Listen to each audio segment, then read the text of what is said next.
optimis. Tadi Ibu Menteri bilang hasbunallah ni'mal wakil, bahwa pada akhirnya kita akan kembali kepada kekuatan Allah Subhanahu wa taala.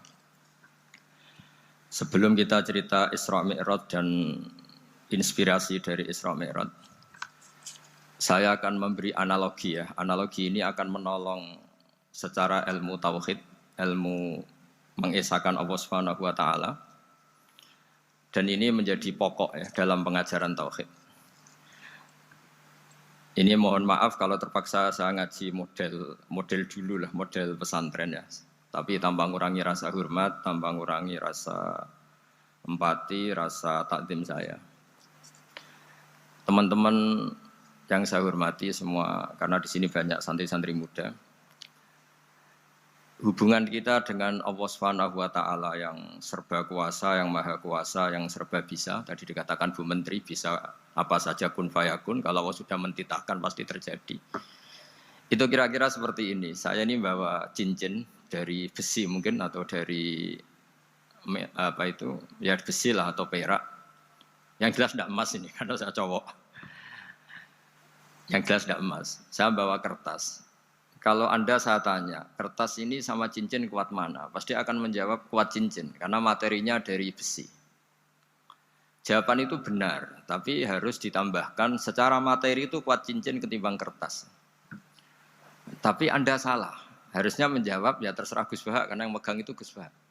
Karena bisa saja saya punya rencana menghancurkan cincin ini, sementara saya punya rencana mengabadikan kertas ini.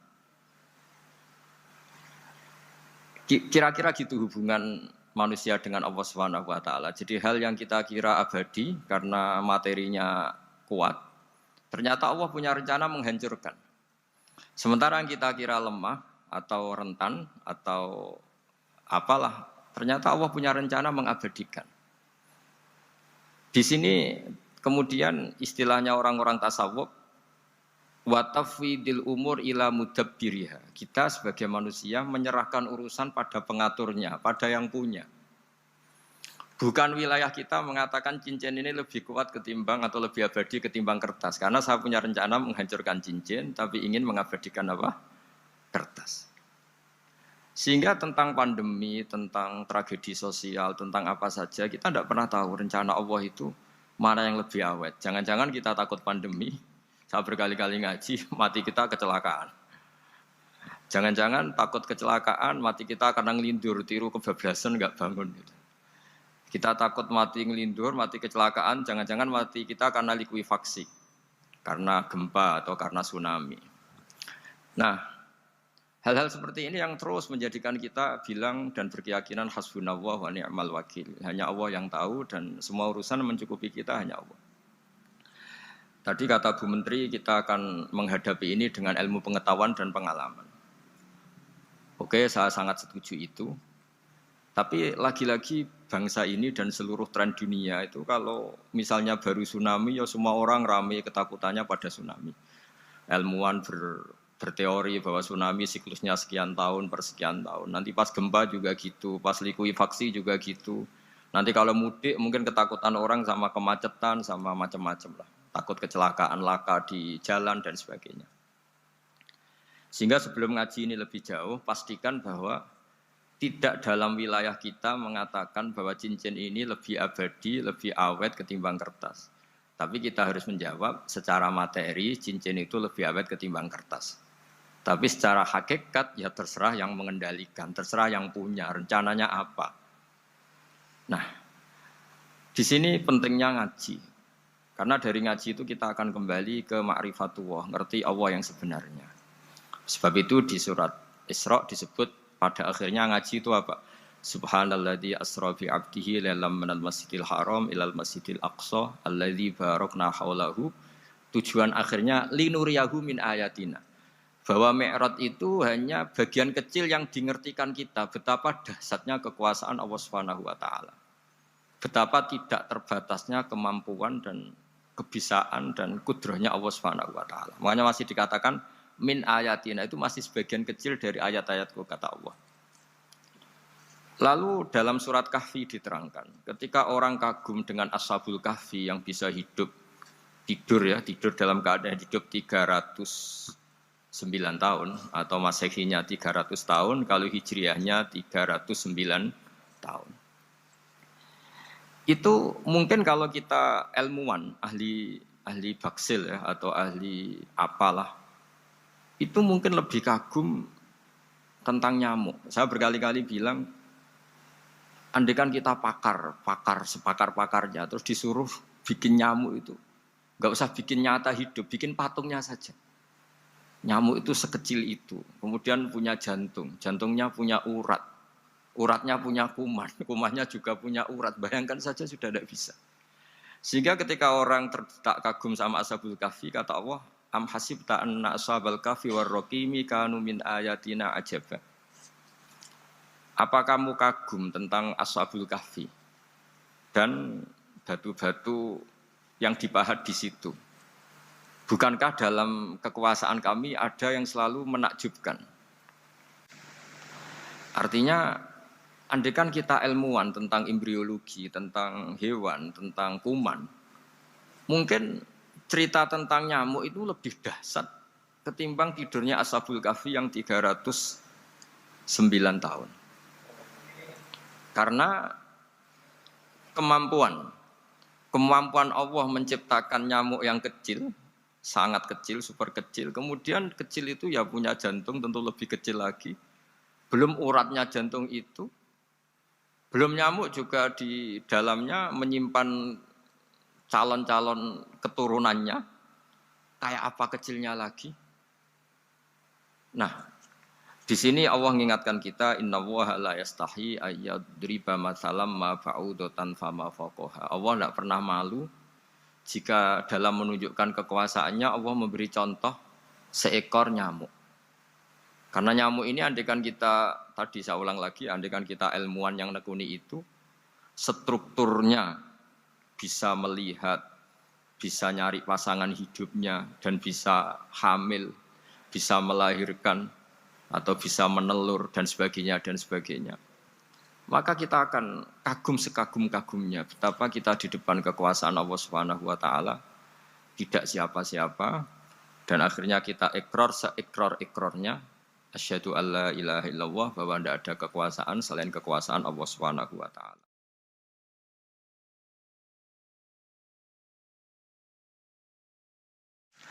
Lalu kenapa nyamuk itu tidak menjadi perhatian publik? Ternyata kita dibodohkan oleh kepentingan kita sendiri. Karena dari awal kita menganggap nyamuk itu problem, penyakit. Ya sudah, bawaan kita mungkin cari obat supaya bisa membunuh nyamuk itu. Atau melihat nyamuk itu sebagai problem, bukan sebagai ayatun min ayatillahi ta'ala, sebagai tanda-tanda kebesaran Allah Subhanahu wa ta'ala.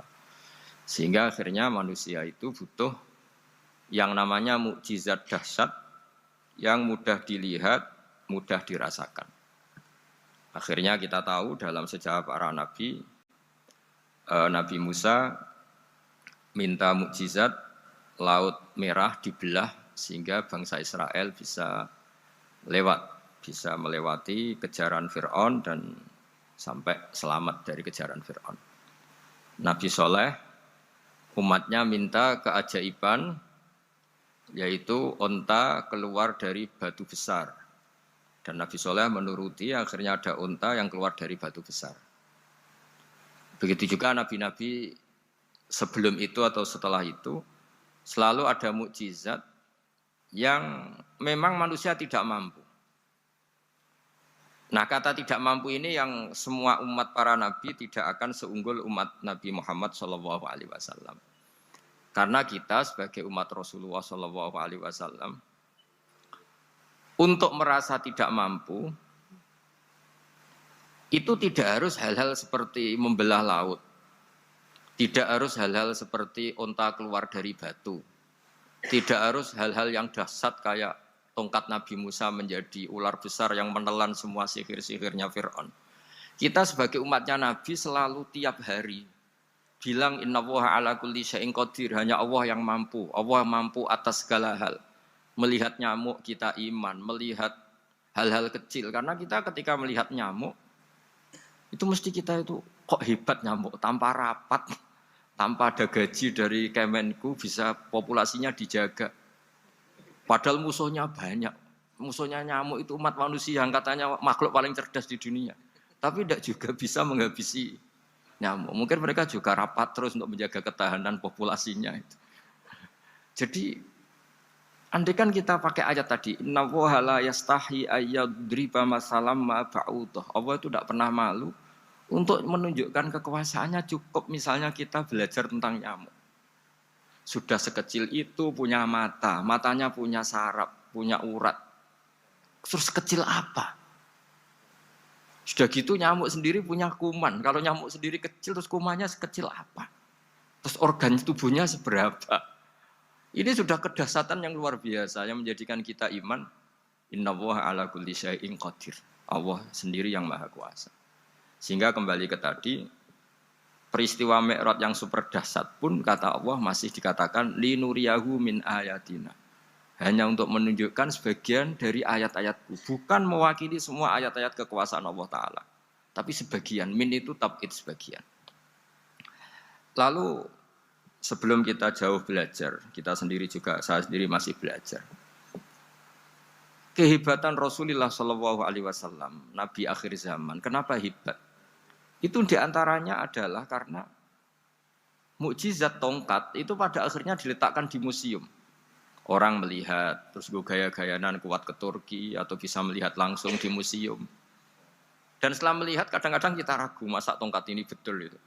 Kalau setelah misalnya yakin, bisa dipakai lagi enggak? Jadi hal-hal yang mengundang pertanyaan sekaligus keraguan. Beda dengan ajaran Rasulullah Muhammad SAW. Ketika Nabi cerita betapa kekuasaan Allah itu super dahsyat. Buktinya ya nyamuk tadi.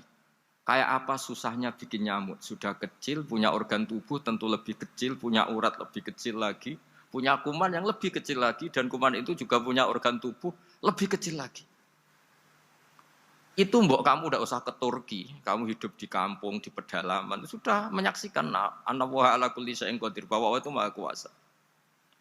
Nah, ngaji bareng ya, ngaji seperti ini. Saya termasuk kiai yang selalu berkampanye supaya orang ikrar seikrar-ikrarnya bahwa kita ini di tangan Allah Subhanahu wa taala. Saya kemarin-kemarin ngaji sama orang-orang Grab, juga barusan 3 hari yang lalu, 4 hari yang lalu ngaji sama teman-teman disabel atau difabel. Karena mereka kalau dibahasakan disabel nggak mau, tapi komunitas internasional mintanya dis pakai bahasa S, tapi kita di Indonesia pakai difabel. Akhirnya kita tahu, ternyata orang yang kita kira menderita karena fisiknya, ternyata kadang lebih bahagia.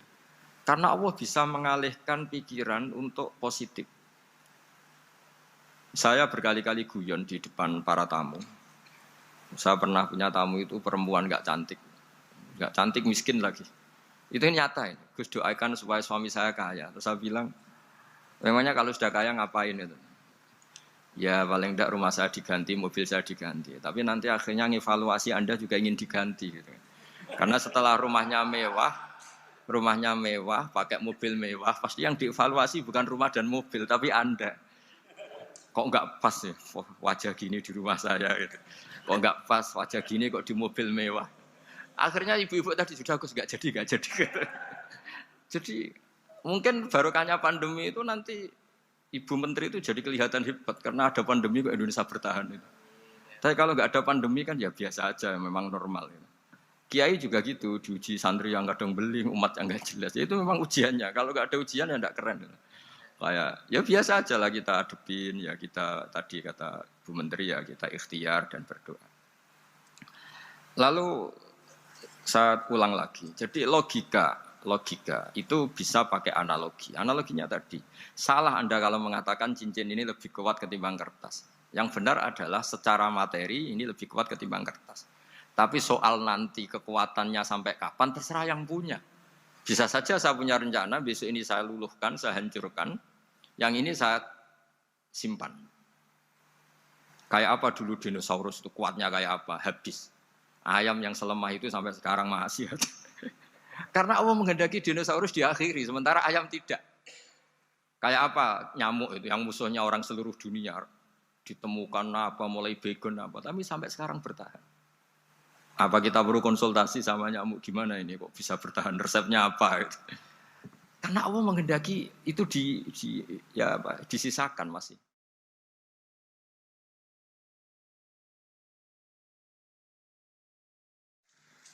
Nah, kemudian kenapa ada peristiwa Isra Mi'raj? Saya termasuk orang yang sering menulis tentang fikih sholat, tapi nulis saya untuk diri saya sendiri tak pakai ngaji. Tidak saya bukukan, memang saya sengaja karena ribet biasanya penerbit itu. Terus bicara royalti apa, kita kan mulai kecil dilatih ikhlas, jadi kalau komersial itu jadi bingung. Karena tidak biasa komersial, jadi kalau diajak komersial itu malah jadi bingung. Nabi ketika Mi'raj, ini yang jarang dikaji. Sebetulnya kalimat-kalimat dalam sholat, pertama Rasulullah Muhammad SAW ketemu Allah, itu Nabi maju. Maju ini Jibril sebenarnya mau ikut, karena Nabi bilang, ya Jibril jangan tinggalkan saya sendiri. Terus kata malaikat Jibril, sudah makam saya sampai sini, kelas saya sampai sini aja. Tidak, kamu harus nemani saya. Ketika memaksa nemanin, beliau tidak kuat. Di beberapa rawat dijelaskan sampai beliau pingsan, sampai beliau tidak sadar. Akhirnya terus ada ayat, wa ma minna illa lahu maqamun ma'lum. Kita punya kelas tertentu yang enggak levelnya sampai sana. Akhirnya Nabi masuk wilayah itu, area itu. Dan Nabi ngendikan at-tahiyatul mubarakatus sholawatut thayyibatulillah. Kira-kira maknanya semua kehormatan, semua kebaikan, semua yang bersembah suci itu milik Allah Ta'ala. Lalu Allah menjawab, Assalamu alayka ayyuhan nabiyyu wa rahmatullahi wa barakatuh. Bahwa kamu Muhammad mendapat salam dari saya, mendapat semua kehormatan, semua keselamatan. Kemudian Nabi itu karena sebagai hamba yang tidak egois, tidak ingin kalau nikmat dirasakan sendiri, tidak ingin kalau sedang senang beliau sendiri yang merasakan, beliau ngendikan assalamu alayna wa ala ibadillahi sholihin. Ya Allah tolong bahwa status selamat itu tidak hanya milik saya, tapi milik siapa saja yang soleh. Soleh itu ya sesuai kelas masing-masing. Setelah itu para malaikat melihat kebaikan Nabi yang seperti ini, melihat mentalnya atau keinginannya yang luar biasa untuk baik kepada semua orang, wa ala ibadillahi sholihin. Terus malaikat saat itu rame-rame bersaksi asyhadu alla ilaha illallah wa asyhadu anna muhammadar rasulullah. Catatannya apa di sini? Bahwa ternyata kesaksian tentang syahadat itu dimulai rasa tidak egois. Merasa bahwa rahmat ini harus dirasakan semua orang. Wa ma arsalnaka illa rahmatan lil alamin. Jadi rahmat ini harus dirasakan banyak orang. Kita tahu misalnya Islam melarang narkoba misalnya. Memang narkoba itu mengganggu. Hampir semua kecelakaan rata-rata faktor supir itu narkoba. Begitu juga pembunuhan yang sadis, rata-rata efek dari pengaruh narkoba. Sehingga Islam keras sekali tentang narkoba. Dan alhamdulillah di Indonesia ditangani BNN yang sangat serius melawan narkoba. Nah, keputusan Islam melarang narkoba itu keputusan yang luar biasa, yang menjadi berkah bagi semua. Begitu juga keputusan Islam tentang melarang zina, melarang perbudakan, melarang penipuan. Dan Islam mendukung misalnya gerakan nikah, gerakan adil, gerakan keseimbangan dan kemanusiaan. Sehingga agama ini akan dinikmati siapa saja karena ajarannya. Lalu agama ini bisa nikmat, itu solusinya gampang menurut Rasulullah, yaitu sholat. Nabi itu kalau pusing menghadapi banyak hal, yaitu mesti keluar masuk. Terus tanya sama istrinya, kapan waktunya sholat? Kapan Bilal datang? Dulu kalau mau waktu sholat, Bilal datang, ngetok pintu Nabi, ya Rasulullah sekarang waktunya sholat. Itu Nabi membahasakan sholat itu unik, ini tentang Mi'raj ya, karena hasilnya ya sholat tadi. Arikhna ya Bilal. Arikhna itu tolonglah bikin nyaman saya dengan sholat. Sebelum kita belajar sholat secara serius, gampang. Kalau kita misalnya menteri atau kita ajudan atau kita apa. Kayak apa asiknya kita kalau ngomong-ngomong sama presiden, bercengkrama dengan presiden atau dengan menteri atau dengan kiai, dengan atasan. Sholat itu media di mana kita asik dengan Allah Ta'ala. Kalau kita bisa asik dengan atasan yang manusia, apalagi ini asik dengan Allah Subhanahu wa ta'ala. Sehingga kita harus malu kalau sholat tidak asik. Kita ketemu orang yang kita hormati saja asik, masa ini ketemu Allah Ta'ala tidak asik. Sehingga dulu bawaannya orang dulu itu kalau sholat untuk tidak cepat itu harus diperintah. Dulu para nabi, para sahabat kalau sholat itu lama-lama. Sehingga sampai Nabi yang turun tangan, wahai para sahabatku, kalau kamu jadi imam jangan lama-lama. Karena dulu semua orang itu penikmat sholat. Sehingga untuk tidak lama itu nunggu diperintah. Kalau kamu jadi imam jangan lama-lama, kasihan makmumnya. Gitu. Nah sekarang alhamdulillah tanpa dilarang sudah cepat semua. Ini sudah ada kemajuan, ini sudah maju sekali. Ini nggak usah dilarang sudah cepat. Dulu itu saking asiknya orang sholat. Untuk supaya agak cepat itu harus ada perintah dari Nabi. Kalau kamu jadi imam jangan lama-lama. Nah kita kalau sedang pas baiklah, pas waras lah kira-kira gitu. Kalau bahasa orang Pantura, saya ini orang Pantura, jadi kalau ngomong lebih keras, lebih vulgar. Normalnya orang sholat itu tidak bisa ngakhiri. Normalnya, saya ulang lagi, normalnya orang sholat itu tidak bisa ngakhiri karena ketemu zat yang kita cintai. Kita kalau ketemu orang yang kita hormati, yang kita cintai itu nggak bisa ngakhiri. Misalnya mungkin anak muda, contohnya ketemu pacar tidak bisa ngakhiri. Kita kangen sama temen, jagung tidak bisa ngakhiri karena asik. Nah ini ketemu Allah yang dipuja-puja, dipuji-puji, kemudian cepat ingin ngakhiri. Jadi ini kita agak aneh. Makanya normalnya orang sholat itu tidak bisa ngakhiri. Dan itu normal. Sehingga dulu ketika Sayyidina Umar itu ditikam sama satu benda yang kayak pancing itu. Panah itu kan kayak pancing ya. Jadi kalau masuk cepat tapi nariknya susah. Karena ada grendelnya. Itu tiap ditarik sakit, tiap ditarik sakit. Dan beliau bilang, nanti setelah saya sholat tarik. Beliau sholat, nyaman, ditarik itu enggak gerak sama sekali. Karena dia sudah istighraq billah, sudah nyaman dengan Allah sehingga ditarik itu enggak kerasa. Dulu di daerah sini, masih keluarga kita lah, masih keluarga kita semua. Ada seorang wali jadi imam masjid. Itu di PHK sama takmirnya. Karena ketika sujud, dia asik terus lama sekali. Sampai 30 menit. Sampai santrinya bilang, mbah, sampun. Setelah itu rapat dihentikan. Ditanya, kenapa mbah sujud begitu? Saya tidak bisa mengakhiri orang nikmati sujud kemudian ingin berhenti. Nah, Sayyid Ali Zainal Abidin yang populer, cucunya Rasulullah SAW, anaknya Sayyid Husain, putranya Sayyid Husain. Itu bapak saya kalau cerita, beliau itu sebetulnya sholat itu hanya ingin 2 rakaat. Setelah sholat 2 rakaat, ya Allah sebagai hadiah nikmat saya sholat 2 rakaat karena asik dengan engkau, saya akan syukur lagi sholat 2 rakaat. Akhirnya ketika nikmati sholat, dia sholat lagi 2 rakaat sampai akhirnya 1000 rakaat. Itu tanpa rasa capek, karena merasa keasikan. Masa momen seasik ini kemudian saya tinggalkan ya Allah. Akhirnya sholat lagi. Sehingga ada seorang wali ditanya, kamu ingin masuk surga? Tanya, di surga ada sholat enggak? Enggak ada kan? Wah kalau enggak ada sholat saya enggak masuk surga. Terus dibilang, ya sholat aja. Terus dia mau masuk surga. Kalau kita akan kebalikan, kita ini masuk surga itu sebetulnya kita ngawur sekali. Ngawurnya adalah, hore masuk surga, tidak ada sholat lagi, tidak ada puasa lagi. Jadi ini kan, kita ini jadi makhluk yang aneh. Jadi kita ini masuk surga senang karena sudah ada kewajiban apa? Sholat. Jadi ini agak aneh.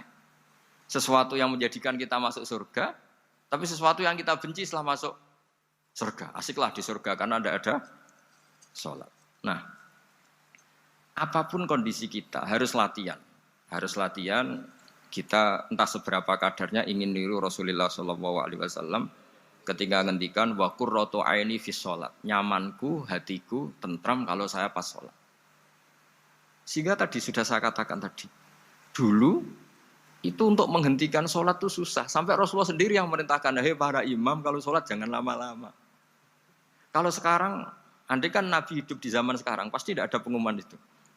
Karena semuanya sudah cepat, malah super kilat itu. Ada yang tarawih 20 rakaat hanya berapa? 8 menit dulu. Itu kan 7 menit itu.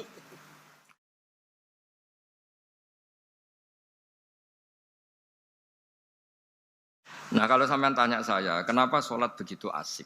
Yaitu tadi kita diajari analogi. Analogi itu ya kias. Jika kita bisa asik ngomong sama orang yang kita cintai, bisa orang tua, bisa anak, bisa cucu. Itu rasanya mengakhiri itu enggak bisa. Karena bawaannya asik. Apalagi ini kita munajat, bercengkrama dengan zat yang kita butuhkan sebelum kita ada, sampai setelah kita ada, sampai setelah kita tidak ada. Kita semua akan hasbunallah wa ni'mal wakil. Sehingga dulu bawaannya orang dulu itu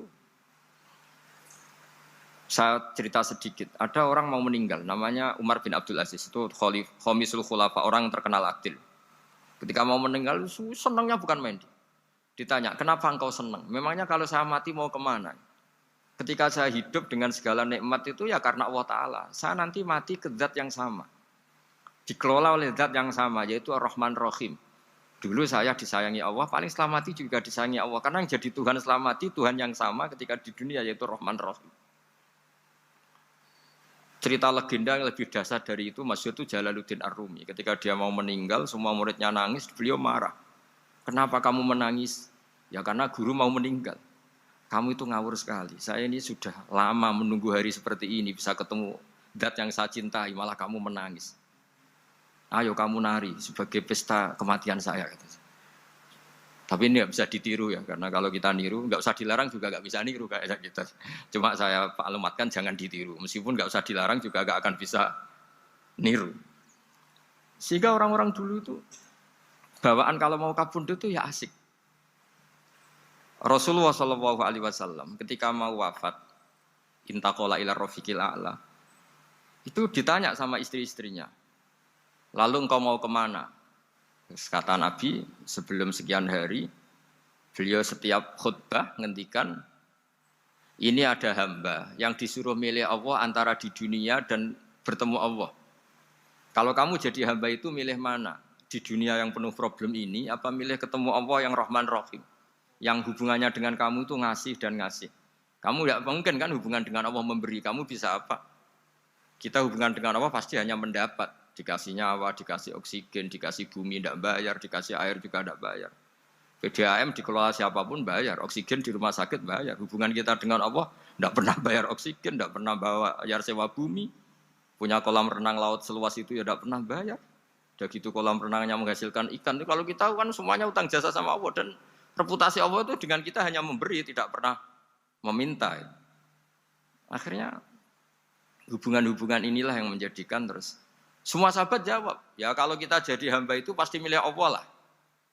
Jadi Nabi itu saking pinternya orang, supaya orang siap dengan keberangkatan beliau itu dibikin satu taksis, satu apa? Kalau orang Jawa bilang itu dikai persemon, dikai mukaddimah. Supaya orang-orang itu siap kalau Nabi ngendikan. Kalau kamu seorang hamba disuruh ketemu Allah sama hidup di dunia yang fana ini, milih mana? Ya milih ketemu Allah. Ketika akhirnya Rasulullah wafat, ternyata orang itu adalah Rasulullah. Ya akhirnya sahabat bilang, ya iyalah masa dengan kita sama Allah milih ketemu kita, pasti milih ketemu Allah. Nah, sholat itu mi'rajul mukmin. Sholat itu adalah cara seperti itu. Kita manja dengan Allah meskipun dengan segala problem, ketika itidal kita tetap memaklumatkan Rabbana lakal hamdu mil'us samawati wa mil'ul ardi wa mil'u ma syi'ta min syai'in ba'du. Engkau zat yang selalu layak dipuji di langit maupun di bumi. Dan langit bumi ini karena terbatas masih ditambahi wa mil'u ma syi'ta min syai'in ba'du. Dan seluas apa saja engkau kehendaki. Apapun hebatnya langit bumi ini tetap terbatas, ada ruang dan waktu. Makanya ditambahi wa mil umasik tamin seimbatu, dan segala puji ini memenuhi semua yang engkau kehendaki. Saya berkali-kali bilang kalau hubungan dengan Allah nyaman caranya gitu. Kalau kita sakit bayar oksigen, kalau kita butuh air bayar PDAM. Allah itu tidak pernah nyuruh kita bayar. Apa saja hubungan dengan Allah. Nah, sholat itu maklumat bahwa kita apapun problemnya alhamdulillah rabbil alamin. Kita maklumatkan terus bahwa kita bersyukur. Lalu kita Rabbana lakal hamdu.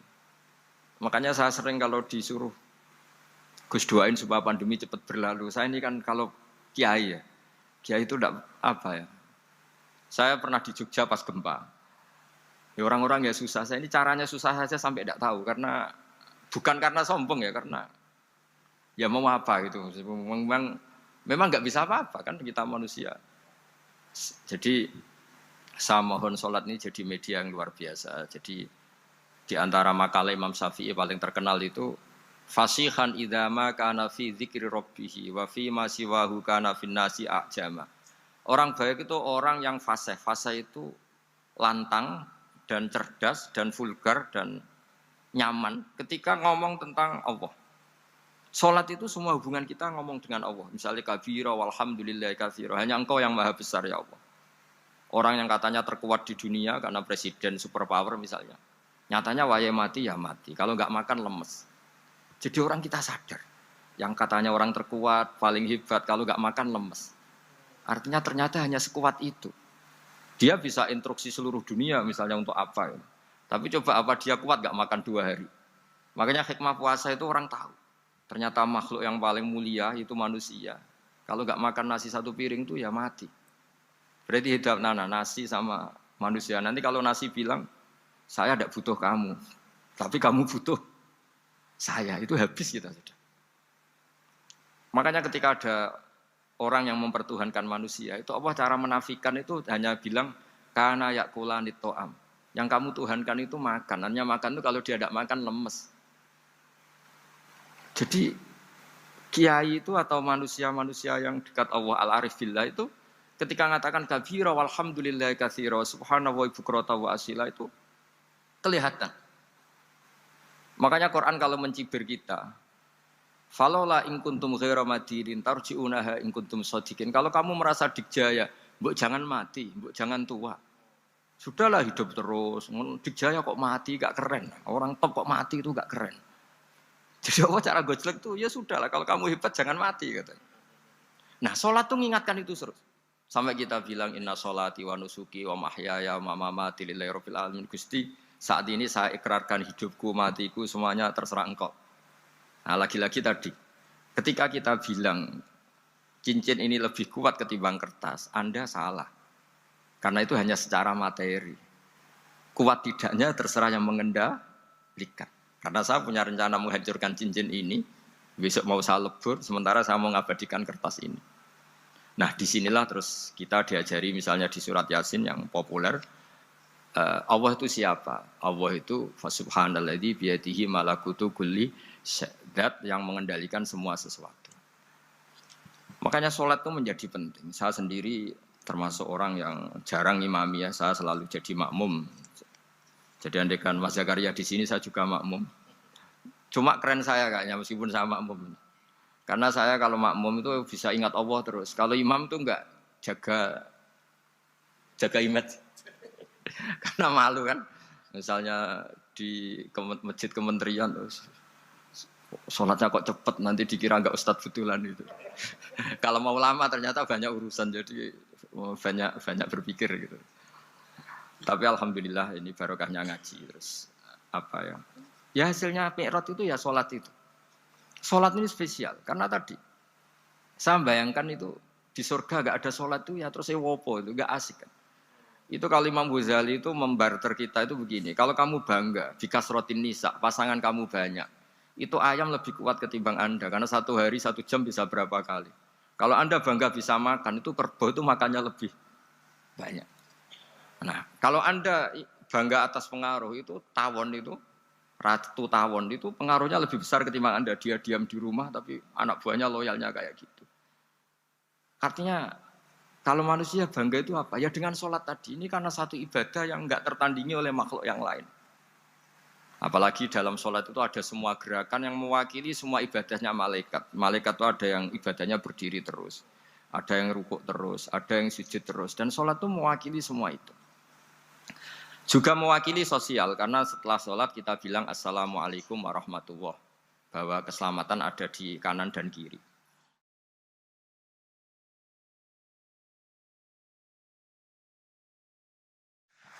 Nah, oke ya, itu sakralnya Mi'raj. Tapi di balik Mi'raj itu ada hal-hal yang manusiawi. Dan ini yang terjadi di dunia. Ketika Rasulullah melangkai makamnya Nabi Musa, makom itu status, ranking lah kalau dalam bahasa Indonesia itu. Kalau bahasa Indonesia itu ribet, makam itu kuburan. Makanya orang Indonesia sering tanya saya, Gus, makamnya Nabi Ibrahim kok batu? Makam yang dekat Ka'bah itu bukan makam dengan makna kuburan. Itu tempat yang dipakai Nabi Ibrahim membangun apa? Ka'bah. Coro Jawa pancatan itu. Nabi Musa itu gak terima, komplain sama Allah. Ya Allah, ini lebih junior ketimbang saya. Kenapa makamnya melangkai saya? Ini tidak fair. Jadi di mana-mana manusia itu kalau disalib junior itu ya tidak terima. Ya ada manusianya. Terus ditanya sama malaikat Jibril, kenapa kamu gak terima? Ini orang Israel kadung ngira saya ini nabi paling top. Ini kalau sampai konangan saya kalah sama Muhammad tuh malu saya kata. Jadi artinya ya ada sisi manusia. Itu ada kitabnya. Terus ya tapi memang Nabi Muhammad lebih top ketimbang kamu. Memang dia nabi pilihan, Sayyidul Awalin wal Akhirin. Oke, kalau saya kalah dengan dia gak apa-apa. Tapi umatnya jangan ya.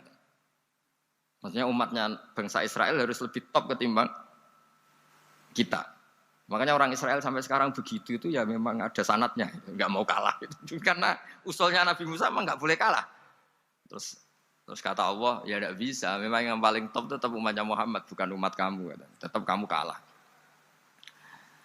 Sehingga setelah kalah dan menang itu kita terus tidak tahu. Misalnya begini ya, penemu komputer atau penemu mobil sama yang beli mobil itu hebat mana? Kalau bicara keilmuan ya hebat penemunya. Tapi kalau bicara kapitalistik, udah bikinkan mobil yang mewah gini-gini. Nanti tanggal ini jadi ya. Hebat mana yang nyuruh sama yang disuruh? Kalau logikanya pakai gitu. Hebat mana yang nyuruh sama yang disuruh? Artinya kamu milih jadi mana? Penemu mobil, hebat kan? Tapi terus sama orang kaya diminta, bikinkan ini, speknya seperti ini, selesai gini. Hebat mana? Nyuruh sama disuruh? Menyuruh. Tapi yang nyuruh tidak bisa bikin mobil, yang disuruh bisa. Pinter mana? Pinter yang disuruh. Tapi pertanyaannya, wong bisa nyuruh ngapain bikin sendiri? Pinter mana? Ini mohon maaf karena di sini banyak orang nggak jelas-jelas juga.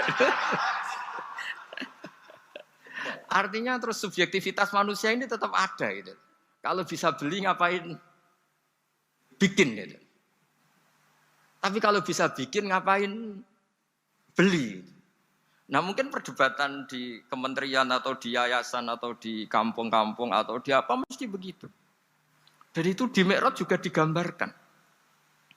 Digambarkan bahwa antar nabi ini ya ada kompetisi. Wa fi dzalika falyatanafasil mutanafisun. Tapi bedanya nabi dengan kita itu satu. Nabi itu kalau keliru dengan tanda petik, nabi itu kalau keliru itu jadi berkah. Itu bedanya kita. Kalau kita keliru kan keliru betul. Kalau nabi itu tidak, kelirunya itu jadi berkah. Ini saya punya dua contoh kalau boleh dibahasakan ya, kekeliruan nabi atau dengan tanda kutip kekeliruan nabi. Tapi saya ulang lagi dengan tanda kutip. Nabi Musa itu ketika Nabi Muhammad ditanya, kenapa kamu dipanggil jauh-jauh? Disuruh sholat 50 rakaat. Nabi Ibrahim enggak komplain, karena beliau Nabi yang baik. Semua Nabi enggak komplain, kecuali Nabi Musa. Kata Nabi Musa, jangan Muhammad, kebanyakan itu. Bilang ke Allah supaya didiskon. Nabi kembali sama Allah, ya sudah tak kurangi 5. Turun lagi, masih berapa? 45. Masih kurang. Itu sampai 9 kali, akhirnya terkurangi berapa? 45 rakaat. Itu Nabi Musa masih bilang, udah minta lagi keringanan. Itu kalau diruti nggak jadi sholat kan? Kalau satu lagi kan masih terus hilang itu kewajiban sholat. Nah, Nabi Musa sebetulnya itu bukan karena kasihan kita, bukan dia nggak empati dengan kita. Beliau udah empati sama kita, tapi gara-gara Muhammad, umatku yang lebih kuat, lebih ganteng aja nggak mampu melakukan sholat 50 rakaat, apalagi umatmu. Dia memang orang Israel kan ganteng-ganteng, kuat-kuat. Jadi dia pede. Umatku yang lebih keren, lebih ganteng saja gak kuat, apalagi umatmu. Jadi sebetulnya dia minta keringanan itu karena corong Jawa ngeprekno kita, menyepelekan kita. Bahwa makanya saya ingin memberitahu Nabi Musa kalau ada umatnya Rasulullah yang namanya Sayyid Ali Zainal Abidin yang satu hari sholat 1000 rakaat. Jadi nanti kalau ketemu Nabi Musa, ini 50 aja, ini kuatnya malah 1000. Nah akhirnya, tapi barokahnya Nabi Musa yang sentimen ini, sholat gak jadi 50 tapi 5. Itu bedanya Nabi sama kita. Ada contoh yang lebih ekstrim, kelirunya Nabi itu Nabi Yunus. Nabi Yunus, tapi keliru yang barokah, saya ulang lagi. Nabi Yunus itu memaklumatkan ke masyarakatnya, nanti itu kalau kamu tidak nurut sama saya ada azab. Anggap saja azab itu hari Kamis. Besok hari apa ini? Besok hari Kamis ya? Besok hari apa? Lupa hari itu. Rabu apa Kamis? Besok. Lupa hari. Kata Nabi Yunus, 3 hari lagi akan ada azab. Tapi kurang 2 hari, kurang sehari umatnya masih dalam kemungkaran, dalam kemaksiatan, masih hura-hura. Akhirnya Nabi Yunus bilang, sudah ini tinggal sehari itu mau ada adab. Tapi mereka tetap hura-hura. Akhirnya Nabi Yunus itu, coro Jawa itu minggat. Memang bahasa Arabnya abako. Abako itu pergi yang tidak pamit. Itu kalau kamu cari di kamus, abako itu maknanya itu minggat, pergi yang tidak pamit. Sama Allah dibahasakan abako. Wong ra bener kabeh, udahlah tak tinggalkan. Setelah ditinggalkan, Nabi Musa disalahkan sama Allah. Kamu itu nabi tidak diperintah hijrah kok. Hijrah. Syaratnya nabi kan mengambil keputusan apa saja berdasar wahyu. Tapi tanpa ada perintah wahyu dia tetap keluar dari kampungnya itu. Keluar sama Allah disalahkan. Wong nabi kok minggat. Akhirnya ketika dia di kapal, di perahu itu, dulu itu ada mitos, kalau ada perahu mau tenggelam pasti ada yang minggat, diundi. Sampai 3 kali yang keluar dia, akhirnya tahu diri nyemplung deh. Nyemplung terus ditelan ikan nun. Pokoknya ikan besar lah. Diberi sanksi sama Allah, karena dia nabi kok melanggar, diberi sanksi ditelan ikan nun.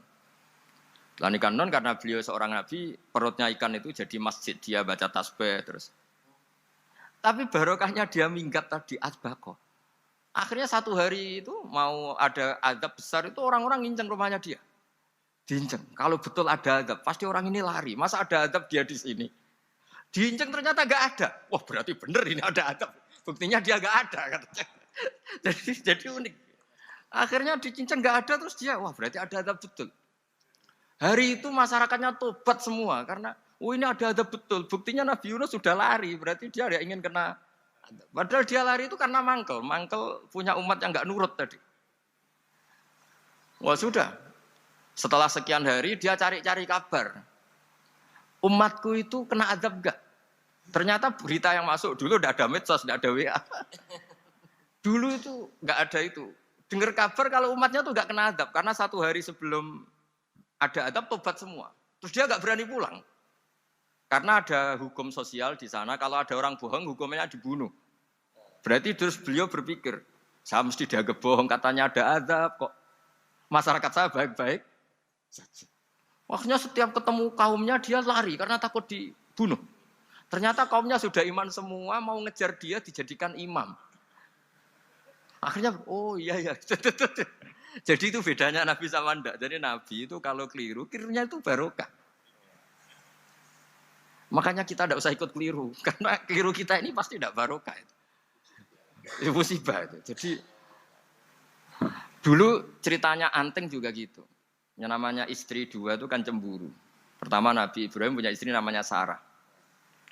Terus lama-lama karena belum punya anak, terus sama Sarah sendiri yang nyuruh supaya nikahi Hajar. Setelah punya anak cemburu. Terus kata Sarah, pokoknya saya nggak terima kalau kamu nggak ngelukai Hajar. Mulai dulu lelaki itu sudah pinter ngotak-ngatik. Kalau dilukai pipinya nanti tidak cantik. Apa ya, yang penting ngelukai tapi tetap cantik. Terus ada Anting itu. Anting itu dulu ceritanya itu dilukai tapi tambah cantik. Nabi Ibrahim akhirnya melukai. Seneng Sarah karena sudah dilukai. Ternyata barokahnya dilukai itu jadi Anting yang mempercantik perempuan. Padahal melukai istri itu kan tidak boleh. Tapi ini Nabi, ada saja cara yang dipilihkan Allah untuk, ya tadi, keliru saja barokah. Itu bedanya Nabi sama kita. Makanya disebut mimbabi hasanatil abrar sayyatul muqarrabin. Jadi Nabi itu sama seperti Nabi Adam. Nabi Adam itu dilarang Allah, nggak boleh makan khuldi. Akhirnya makan terus harus hidup di dunia, terus jadi dunia seperti ini. Tapi itu menjadikan harapan seluruh dunia bahwa Allah itu maha baik. Ketika ada yang diberi sanksi, tetap diminta tobat dan dianjurkan tobat. Dan Allah berjanji setiap yang tobat pasti diterima.